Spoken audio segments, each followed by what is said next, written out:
The United Kingdom's controversial bill against asylum for illegal migrants has taken a step further. The British lawmakers are aiming to house migrants who are now crossing the English Channel in former military bases and also out on the sea on ferries. While announcing the plans at the British Parliament, the UK's Immigration Minister Robert Jenrick said that the government seeks to relieve the burden on taxpayers. This is what he claims. The government will use military sites being disposed of in Essex and Lincolnshire and a separate site in East Sussex.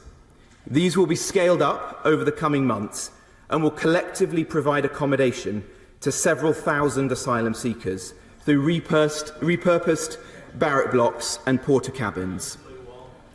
In addition, my right honourable friend the Prime Minister is showing leadership on this issue by bringing forward proposals to provide accommodation at Catterick Garrison Barracks in his constituency.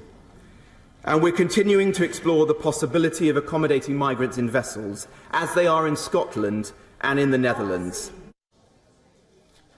Now, Britain uses Scotland's use of a chartered cruise ship, which is being used to host Ukrainian families in Glasgow.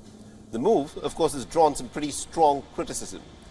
Now, the government has repeatedly signalled that it wants to end the use of hotels. Since the new migrant bill was announced, it's been looking to introduce steps to cut the hotel bill and spending on migrants.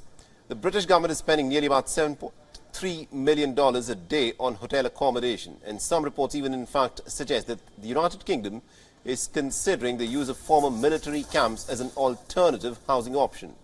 But many activists are opposing this plan. They claim that the new policy will cause anxiety for refugees who have already experienced trauma. Now, the Council for Europe's Commissioner for Human Rights, or the ECHR, has urged the British Parliament to block this bill. And according to ECHR, the bill has created clear and direct tensions with fundamental standards. On the other hand, there are some conservative lawmakers who want some tighter controls. Many Tories are even calling on the government to take the United Kingdom out of the European Convention of Human Rights.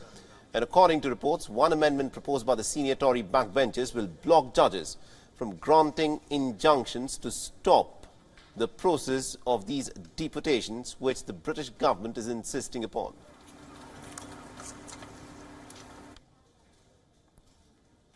And our correspondent Alex Isat has sent us this report from London. Listen in.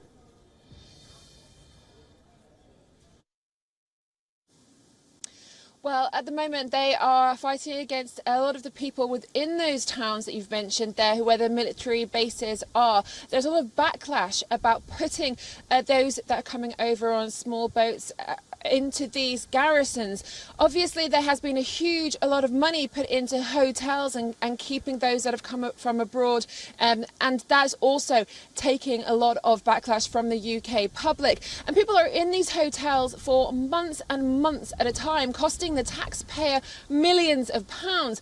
Now, trying to go forward and make these garrisons into places where people are just going to be staying for a short time before they're either deported or can find somewhere safe to settle. That isn't going to happen overnight. And also, there doesn't seem to be any plans really in progress to how that is going to be pushed through. So even though Rishi Sunak and the government have said, oh, this is what we're going to be doing, there's going to be 2,000 people eventually staying in these garrisons and they'll move through the system quickly. The problem really is the system and what exactly is going to be done from the government side to push that through. A lot of the UK public are asking, we just gave so much money to France and Macron to try and patrol our borders, but that amount of money isn't going into the UK itself. And at the moment we are seeing protests around those garrison areas, specifically asking for the government to consider the safety of those that live there. One of these particular garrisons will be men only, and that does cause a huge amount of concerns for safety for families and small children,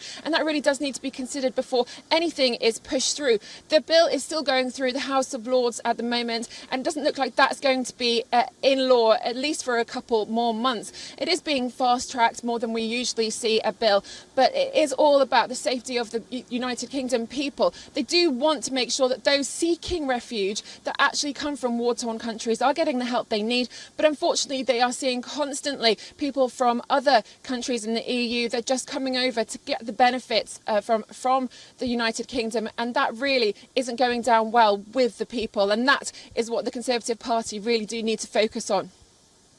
WION is now available in your country. Download the app now and get all the news on the move.